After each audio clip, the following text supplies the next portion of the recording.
जय श्री कृष्णा।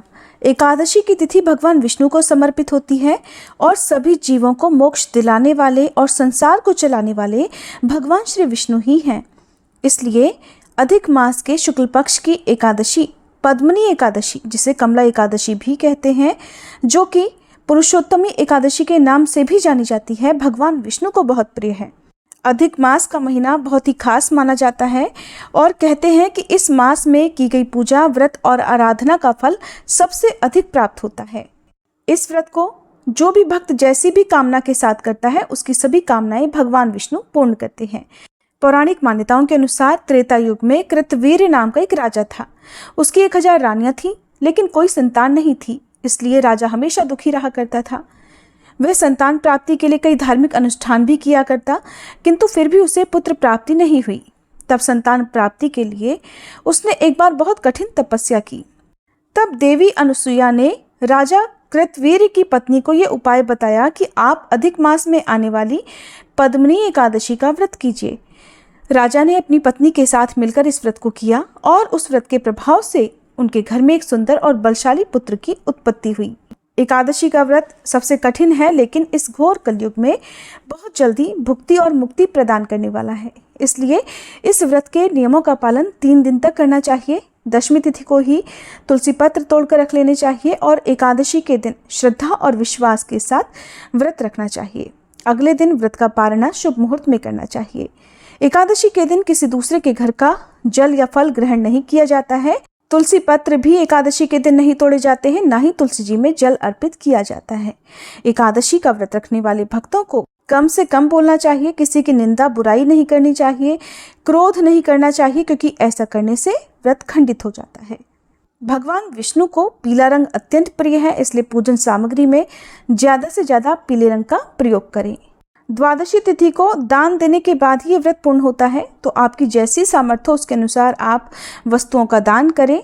दान में दी जाने वाली वस्तुओं की पूजा करें और संकल्प लेकर फिर दान करें। साल 2023 में 29 जुलाई शनिवार के दिन पद्मनी एकादशी है और इसी दिन एकादशी का उपवास रखा जाएगा। दशमी तिथि के नियमों का पालन एक दिन पहले यानी शुक्रवार को किया जाएगा।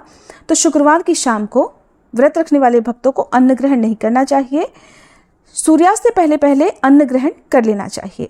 एकादशी तिथि प्रारंभ होगी 28 जुलाई शुक्रवार की दोपहर 2:52 से और समाप्त होगी 29 जुलाई शनिवार की दोपहर 1:05 पर।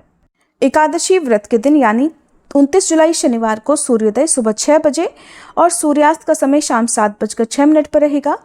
ब्रह्म मुहूर्त सुबह 4:23 से 5:11 पर रहेगा। अमृत काल दोपहर 3:16 से 4:47 तक रहेगा। राहु काल का मुहूर्त, जो कि अशुभ मुहूर्त होता है, सुबह 9 बजे से 10:30 बजे तक रहेगा। तो सुबह की पूजा आप ब्रह्म मुहूर्त में कर सकते हैं या राहु काल समय प्रारंभ होने से पहले पहले तक कर सकते हैं।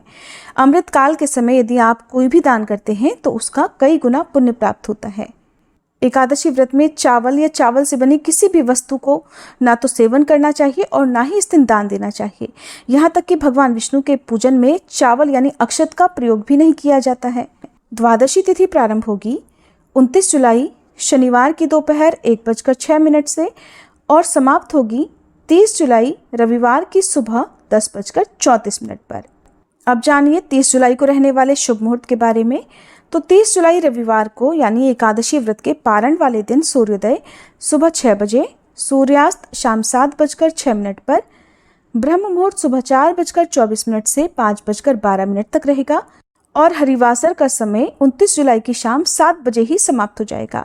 राहु काल का समय शाम 4:30 बजे से 6 बजे तक रहेगा। व्रत पारण किया जाएगा 30 जुलाई रविवार को, यानी एकादशी का उपवास खोला जाएगा सुबह 6:01 से 9:45 तक। नियमों के अनुसार शुभ मुहूर्त में ही व्रत खोलना चाहिए। हरिवासर के समय व्रत नहीं खोला जाता है और व्रत हमेशा सूर्योदय के बाद ही खोला जाता है। तो हरिवासर का समय एक दिन पहले ही समाप्त हो जाएगा, इसलिए आपको इसी शुभ मुहूर्त में अपना उपवास खोलना चाहिए। वीडियो अच्छी लगी हो तो प्लीज़ लाइक करना मत भूलिए।